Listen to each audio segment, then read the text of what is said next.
All right, good afternoon. Today, we're going to do a couple things. First, because we will not have a 4 o'clock update on the pandemic, I'm just going to mention a few pieces of news there, and then we're going to get into bills that I have signed and a couple bills that I vetoed today. So first, I was honored to join other governors in a conversation today with not only the White House Coronavirus Task Force, but Dr. Anthony Fauci. He provided an update that talked about how the United States is now doing 3 million vaccinations per day, which he described as exciting and surpassing at least initial expectations. He talked about the challenges that we face, his concern over a national plateau, though he recognized that some states, and that includes us, are continuing to see week over week declines. He talked about 3 different things that are going on in different states. Some are seeing increases, some are seeing plateaus, and he described both of those as concerning. But he did talk about how there are states that have the right trajectory. We're excited to be one. He talked about how well the vaccines are doing against the variants. And how important it is, therefore, to get people vaccinated. He also talked about AstraZeneca, and there's been a lot of news out today and last night about that vaccine. He believes that it is an effective, safe vaccine, that the company simply needs to provide the most up-to-date information, and then the FDA is going to review all of that information independently to ensure that it is safe, which he believes that it is. Dr. Fauci also believes that we will be able to begin vaccinating high school students. I guess that means below the age of 16 in the fall. And he sees younger kids being vaccinated in early 2022. He talked a little bit about whether or not boosters would be necessary and admitted that it is unclear, that we only have about 8 months worth of data. So how long the immunity lasts is still in question. They certainly know that it lasts in a strong way for 6+ months. In supply, we're getting as a nation just a little bit more in terms of Pfizer this week. We are getting a Johnson & Johnson amount. It's 2 million doses nationwide. So we'll be, in the middle of 20 and 30,000 doses, I believe, here in Kentucky. On vaccinations, I'm really excited that this week we again broke another record, 198,447 Kentuckians vaccinated in this last vaccine week, which we run through the end of Tuesdays. So really exciting. We want to keep that up. We want everybody to get their shot of hope. We are now, though, seeing some vaccine areas that have extra appointments. And I'm going to start trying to announce these, put them out on social media, because I know there's some individuals that live close by that might not know about them. The first is Kentucky Dam Village. This is a new site we stood up in Western Kentucky to ensure the area was getting significant amounts of vaccines. Well, as of today, they have more than 2,000 available appointments in this coming week. That means any Kentuckian in the area, 50 and up, that falls in any of those areas. But if you're in that area, we need you to sign up. You can get an appointment real soon, and you can get in and out of that facility. To register, go to kyvax.com/KYDAM. That is one where we have availability. A couple other places that we have availability. Pikeville Medical Center, we believe, has about 1,000 appointments available in the coming week or so. King's Daughter Pavilion in Boyd County, about 900. And in Carter County, about 750. Christian County Health Department, using the Bruce Convention Center, has about 500 appointments available. So again, Kentucky Dam Village in Gilbertsville, Pikeville Medical Center in Pikeville, King's Daughter in Boyd County and in Carter County, and Christian County all have significant numbers of appointments. You can go to kycovid19.ky.gov. Before the media that's joining us, please spread the news. I know there's lots of people out there that want to get this vaccine. All right, on to today's bills. There's nothing more central to governing than providing for the safety and security of the people, especially our children. From day one of my administration, public protection has been a top priority on multiple fronts, from fighting the opioid epidemic and then the once-in-a-century global pandemic of COVID-19, keeping our children safe from predators and our seniors from con artists, working to provide clean drinking water and safe roads, and so much more. Public protection has been in the forefront. So today, in just a few minutes, I'll announce some really good bills that went through the General Assembly that I've signed into law. These are pieces of legislation that will strengthen our Commonwealth by prioritizing health, safety, and the general well-being of our people. Unfortunately, much like yesterday, when we get through the good pieces of legislation, a small number of bills that I'm going to talk about today don't advance our values of public protection, aren't in the public's interest, or would violate our Constitution. For those few bills, I'll exercise my executive authority and veto them. But first, let's talk about a whole lot of good news. Let's start with House Bill 8. House Bill 8 is a step forward in correcting a structural problem that has left the Kentucky Employees Retirement System, or KERS, increasingly unable to meet its obligations to the people it serves. Under House Bill 8, contributions from employers no longer will be based solely on a percentage of their payroll, because under that formula, many employers were able to drastically reduce their contributions by laying off or outsourcing staff. In the last decade alone, the number of active members of KERS, active employees, has declined dramatically, from the contributions being from about 46 million in 2010 to about 31 million in 2020. The result is what is known as the contribution death spiral, with contribution rates rising higher and higher, resulting in even more layoffs and outsourcing. This problem impacts our commitment to healthy retirements, especially to our seniors and to our trusted public servants that have served so many years. And those impacted the most by the current structure that we are changing with House Bill 8 are agencies that help those that are suffering and hurt, our domestic violence, rape crisis and recovery centers, and our child advocacy centers. When I was Attorney General, these were the agencies I worked with to provide grant funds to help them complete their important work, and we have continued to provide that type of funding since I became governor. It's to help them stop child sexual abuse. We work to fund child sexual abuse exam kits. I cannot overstate how important these agencies and employees are, not just to survivors, but to our communities, our system of government, and our fundamental belief of what's right and what's good. And this bill gives more time for these agencies to pay their pension obligation, which in turn means more services are available to help our children right now. Children who've been waiting to receive trauma-informed services, they're going to get it. It means more communities will be served, programs will be saved from cuts, and these agencies will keep their doors open. Congratulations to the legislators who made this possible, including Representative Jim Duplessis. I'm pleased to sign House Bill 8. I'm pleased I've already signed House Bill 8 into law, as it protects our children and families by supporting the services offered by these crucial agencies. I now want to introduce a video from Jillian Carden, Executive Director of Silverleaf Sexual Trauma Recovery. Good morning. My name is Jillian Carden, and I'm the Executive Director at Silverleaf Sexual Trauma Recovery Services. This morning, I would like to send a very special thank you to the Kentucky House of Representatives, senators, and to our governor for passing House Bill 8. This bill has significant impact on our services here at Silverleaf. In a time where we personally at our agency are seeing an increase in the number of victims of sexual violence every year, year after year, those numbers are growing.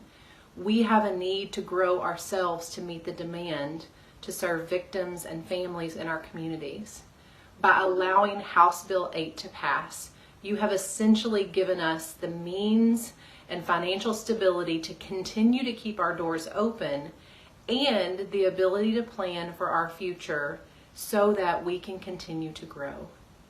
Thank you so much from the bottom of our hearts for passing this bill and supporting the rape crisis centers, the child advocacy centers, and the domestic violence centers in the state of Kentucky. We really appreciate it. Next, we are going to hear from Hope Burns, Executive Director of the Buffalo Trace Children's Advocacy Center.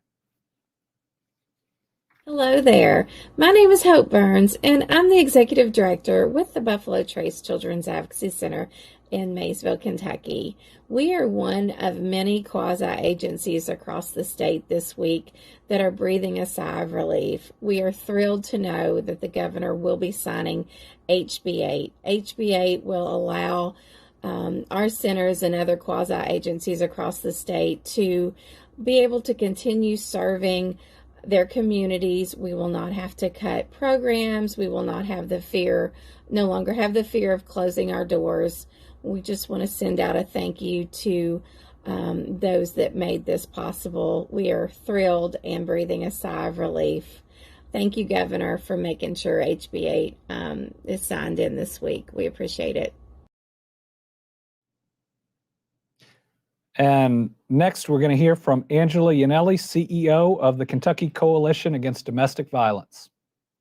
Endorsement of House Bill 8, combined with the unanimous support of both chambers of Congress, sends a strong message to Kentuckians who experience violence and abuse. Your safety, your dignity, your life matters. Without House Bill 8, programs throughout the state that offer emergency shelter and essential life-saving services to victims of domestic violence were facing the threat of cutting services or potentially closing their doors. Now, those doors will remain open. Now, thousands of our friends and neighbors who experience violence and abuse can count on a strong network of support for many years to come. House Bill 8 empowers our state to embody one of the core values we all share: keeping Kentucky families safe. Next is House Bill 254. Now, recent studies have ranked Kentucky as #1 in child abuse in the nation. It is not okay, and it's something that all of us must work every day to change, to ensure that no Kentucky child is ever exploited. As Attorney General, protecting our children was one of the most critical missions of my office. Matthew chapter 19, verse 14 talks about our solemn duty to our children. That's where Jesus says to his disciples to let the children come to me and do not hinder them, because the kingdom of God belongs to them. Protecting our children has to be our #1 priority. It's personal to me as a governor, as a former attorney general, and as a dad. In my first year as Attorney General, our Department of Criminal Investigations and our cyber unit removed a record number of child predators from Kentucky communities. Protecting our children is at the core of who I am, and I hope all of our values as Kentuckians. And since my time in my former job, technology is only more readily available across all age groups. And sadly, with little more than a click of a button, a child can become a target of exploitation. House Bill 254 is a bipartisan effort that will help us do better to protect Kentucky's children by enhancing penalties against predators who possess, view, or distribute sexually exploitive material of minors younger than 12.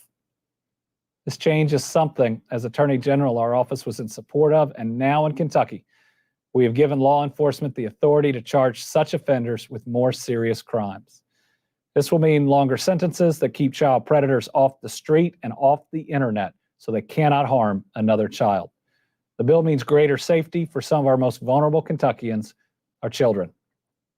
Senate Bill 66. This is a bill that's very significant to me.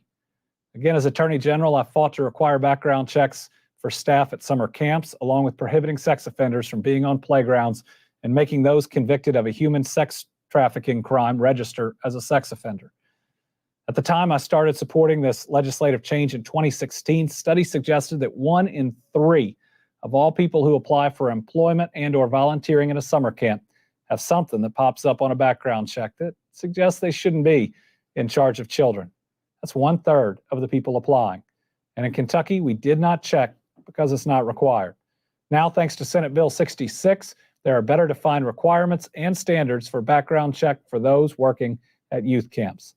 I strongly support this bill, which strengthens background check requirements of staffers, including employees and volunteers at municipally operated youth camps.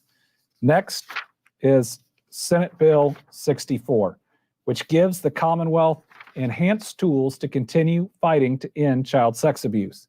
Kentucky must continue to crack down on cybercrimes so we can better protect our children.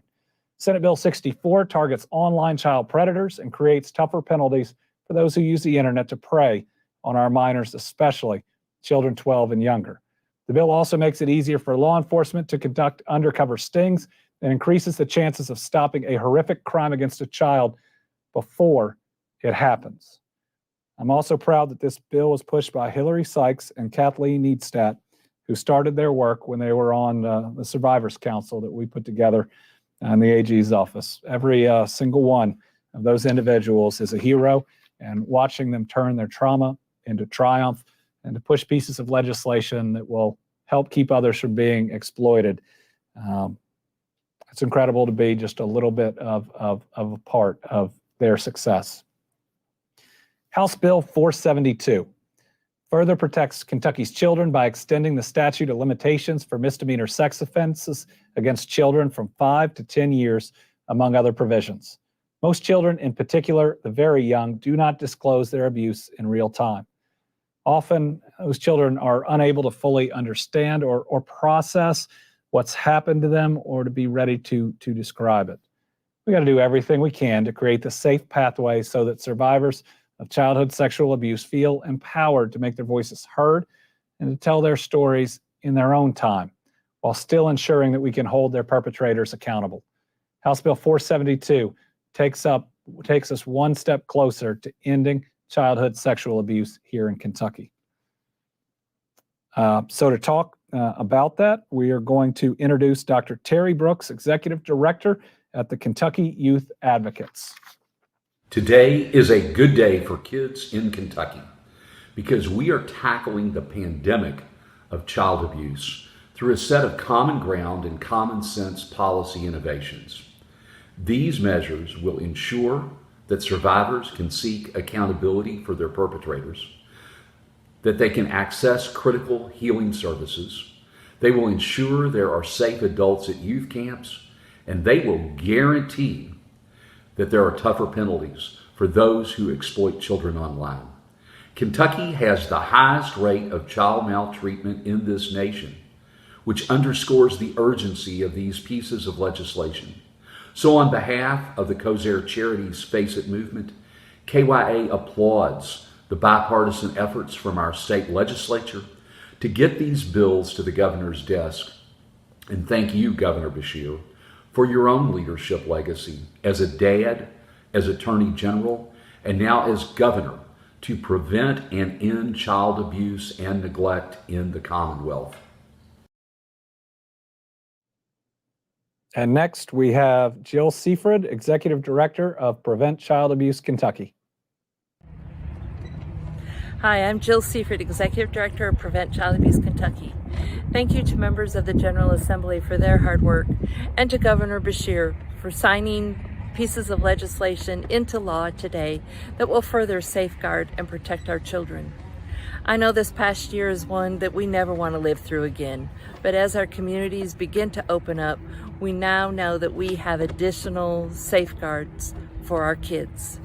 House Bill 472 increases the statute of limitations so that victims of abuse will have longer to report that abuse, which we know is so important. House Bill 254 increases the penalties for individuals who are convicted of viewing pornographic material on their computers that contain images of minors.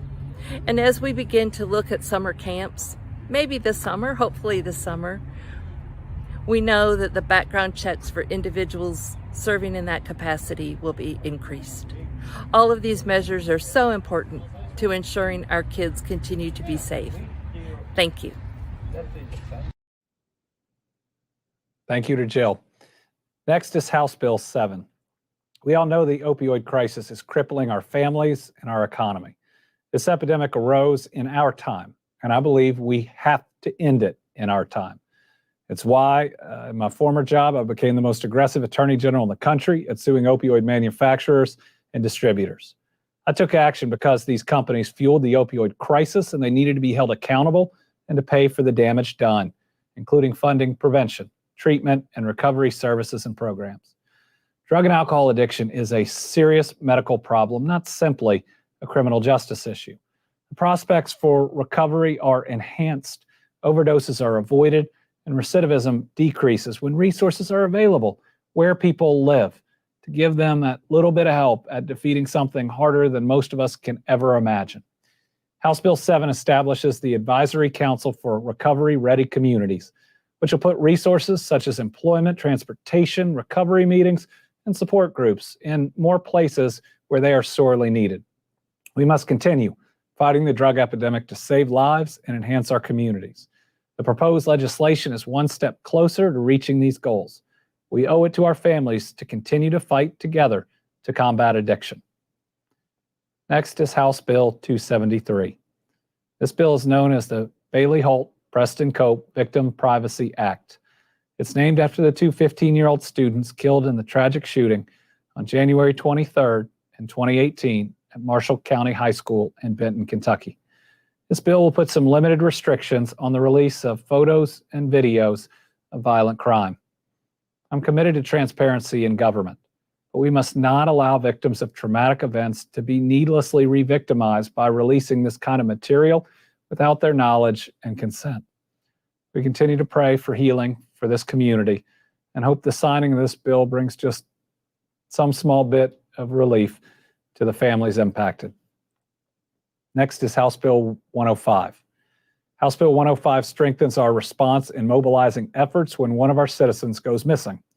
By working together and allocating extra communication resources across various agencies, including our highway signs, Amber Alert system, electronic media, and the integrated public alert and warning system, we may be able to bring a family's loved one home sooner and before a dangerous situation turns into a tragedy. Every second a loved one or a child is missing, every second that happens is devastating, and we must make sure we're doing everything within our power to protect our families. Next is Senate Bill 84. Healthcare is a basic human right, and I believe every Kentuckian deserves to see a doctor and receive treatment when he or she needs it. This includes those who are incarcerated and pregnant. In these cases, it is imperative we guarantee they receive the necessary resources to have a safe and healthy pregnancy. The Department of Corrections prioritizes the safety and well-being of pregnant, incarcerated women in its custody, but we realize that there is always room for improvement. Senate Bill 84 recognizes the importance of early bonding between mother and child. It will also help break cycles of neglect by those who are incarcerated. Kentucky has one of the highest rates of parents who are incarcerated, and research shows the negative impact this adverse childhood experience has on individuals. So this bill also prioritizes giving these children the best start to their life despite tough circumstances beyond their control. House Bill 392. Now we have a moment to talk about the work to protect our families and especially our seniors. During this pandemic, our seniors, more than probably any other Kentuckians, have suffered in many ways, including being those most at risk to pass away, also those being most isolated from their loved ones. In this pandemic, the ability to be at home and be safe, especially if you are a senior, has been absolutely critical. So after a long, difficult year, House Bill 392 provides some hope to our seniors and our families to allow more Kentucky households to receive energy funding available through voluntary utility home energy assistance programs. At a time when so many people are struggling financially, this is an important measure. So, a lot of good bills that protect our children, that protect our seniors. And so I want to applaud the General Assembly for this work.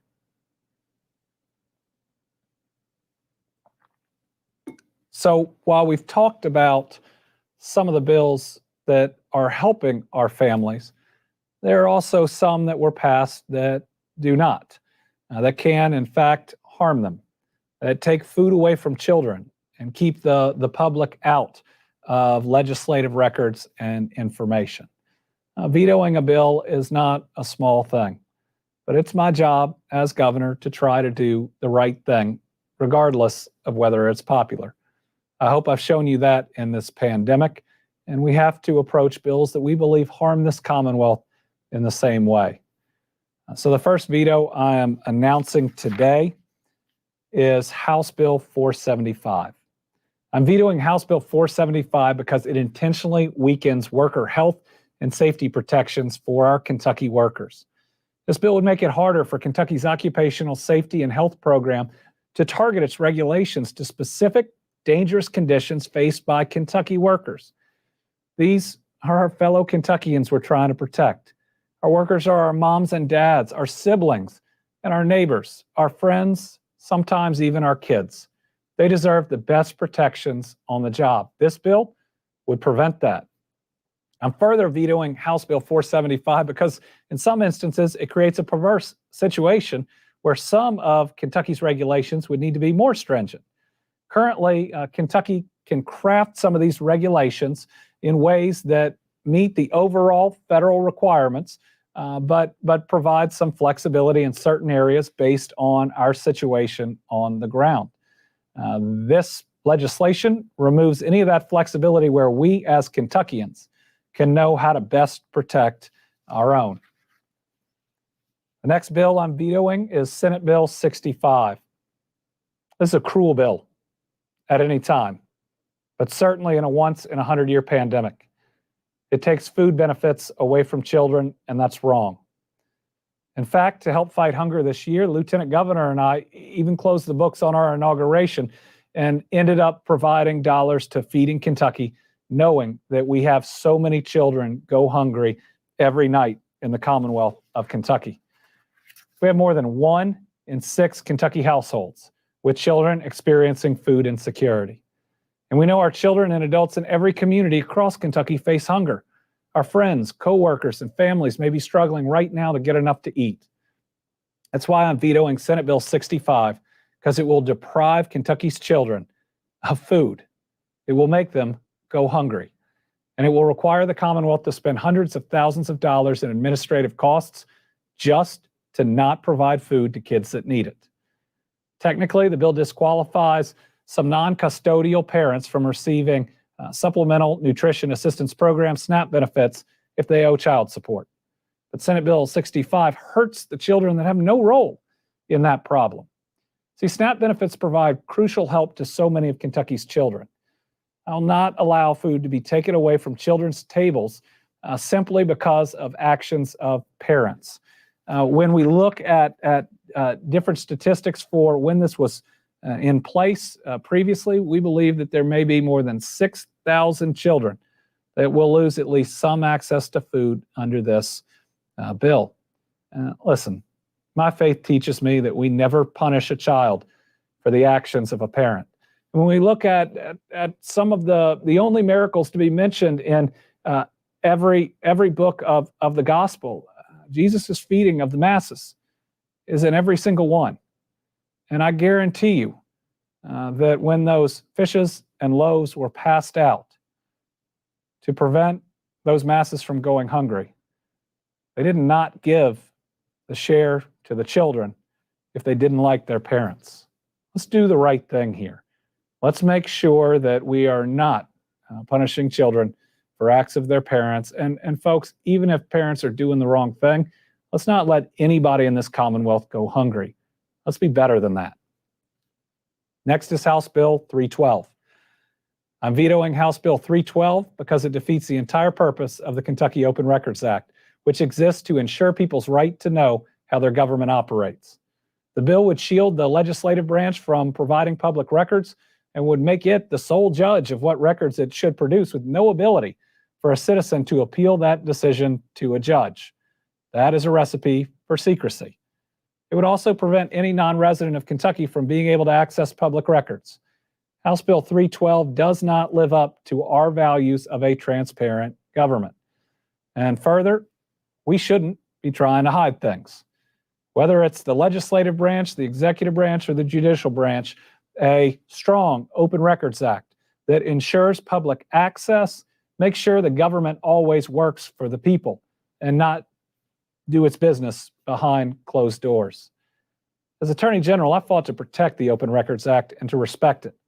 I bring those same values with me to this office, and I believe that government, again, exists to serve the people, and it should be more transparent and open, not less. When I took the oath of office to become your governor, I knew there was no more important duty than to protect our people. I never envisioned 3 months into my term a worldwide pandemic would hit the Commonwealth and the rest of the world, taking more than 5,700 Kentuckians from us. But the last year has necessitated the prioritization of the health and safety of our people, especially the most vulnerable. I'll continue to work with leaders at all levels to act to make this a safer, more secure Commonwealth for all of our people, and we'll always fight for what's right to ensure that our people are safe and to try to build that world that all of our children deserve. With that, we will turn it over to questions. I know we have a somewhat smaller group of reporters from yesterday. Let's start with Phil Pendleton from WKYT.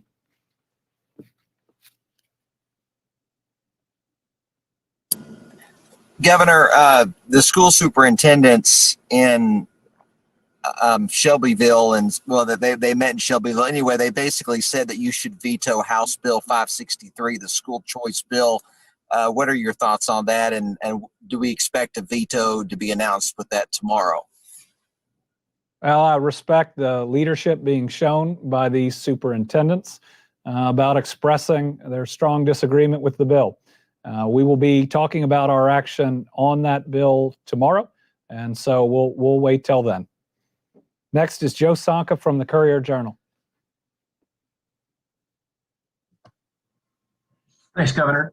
Last year, you line item vetoed a revenue bill, and the Republicans overrid that and said that governors are not able to do that. Do you plan on any line item vetoes in any revenue bills that were passed last week, including House Bill 249?